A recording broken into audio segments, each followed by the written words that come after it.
Good afternoon. Today's slide presentation is Restore Your Health Bar with Cooperative Games. Uh, my, there we go.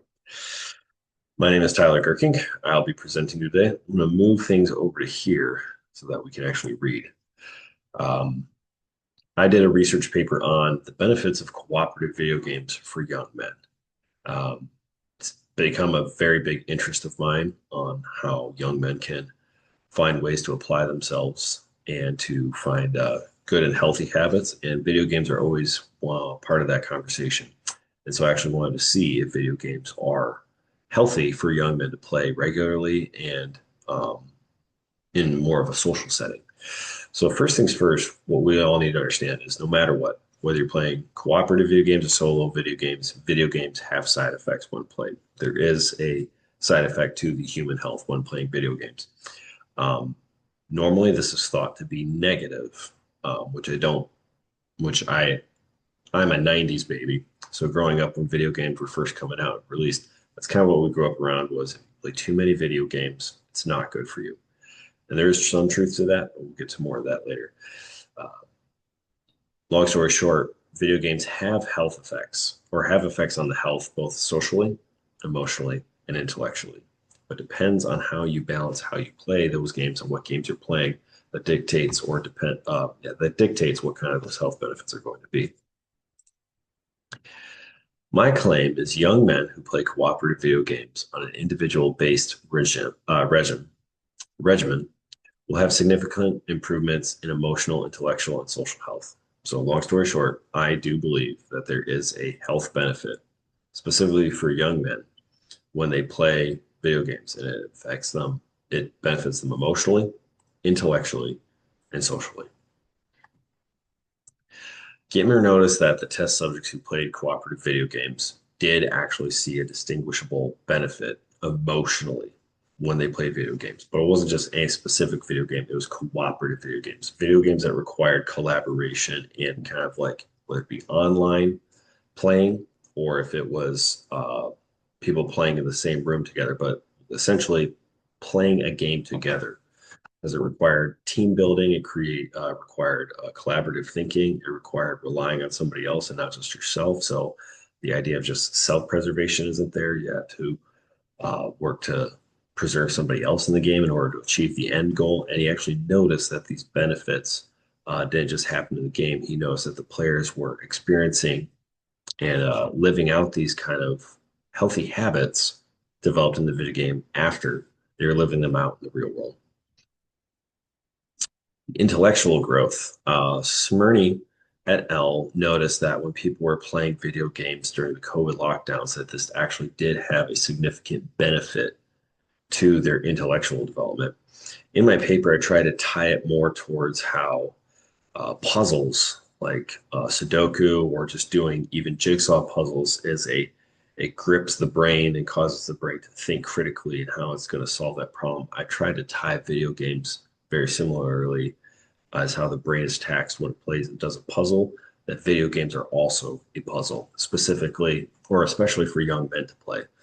Because if you're playing different types of video games, whether it be Call of Duty, Halo, Helldivers, Little Big Planet, a racing game, there's a puzzle being presented. There's a thing you have to solve being presented on screen.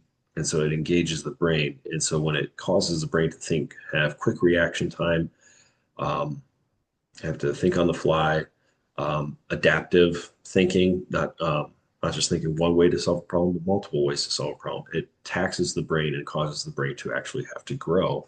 And there was actually noted benefits. And Smyrny actually noticed these benefits in their study when they studied kids who had played these video games regularly over the COVID-19 lockdowns.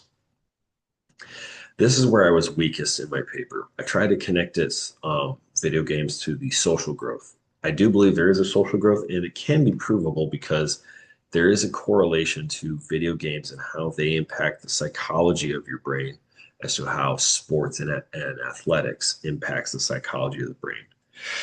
Appelvest et al. Noticed that 12-year-olds in Finland who played regular competitive sports ultimately had a larger fulfillment in life and felt more engaged with those teammates that they played with. And so they felt more fulfillment, they felt more socially connected, and they felt a better, I guess you'd say, drive to life than those who didn't play competitive games. And so there is a correlation there to video games engaging in the same way, the psychology that's required in video games. There is a competitive edge, especially if you're playing with a team, playing against other teams, there's that competitive aspect, but also it is a social bond when you're playing with other people. Now, my argument focuses on cooperative video games, not necessarily solo video games or solo competitive video games. So there, I was kind of weak on this point. I tried to tie it together, but all in all, I know there is something here. The counter argument was also kind of weak. And because, to be fair, the counter argument that video games are bad for you is kind of a weak counter argument. I should have picked a better counter argument, but the tall tale counter argument to video games is that video games make people violent.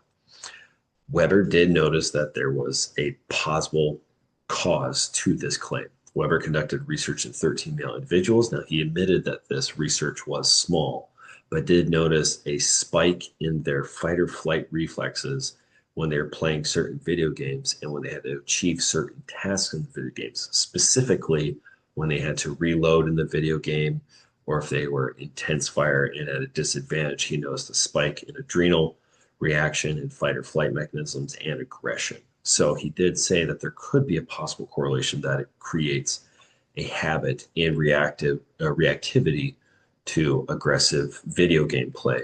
But ultimately, the correlation was very small. And so ultimately, I was trying to use that as my counter argument that the claim itself is very thin and straw man. So but it wasn't very good. I could have gone something a little more in depth, which would have been better, which it's kind of shifting towards now these days, is that isolation in video games. Devoting yourself too much to playing video games, devoting yourself to a single habit is bad, let alone video games. And I should have gone with this counter argument more that there's a risk of playing video games too much. My rebuttal specifically was Velez et al., who noticed in their study that when they played cooperative video games, anyone who played cooperative video games, so the video game might be rooted in a violent setting. Helldivers 2 is a great example of that, where you're fighting in very violent circumstances, you're using weapons, you're blowing things up, but that just because the players played violent video games didn't necessarily make them violent, and especially if they played in a cooperative setting, it actually negated all the aggressive side effects that came from video games and developed more of their emotional growth and intellectual growth outside of the video game and not their aggressive growth. The overall reflection of this process was really good. I think there is more to video games and the research that's going into them.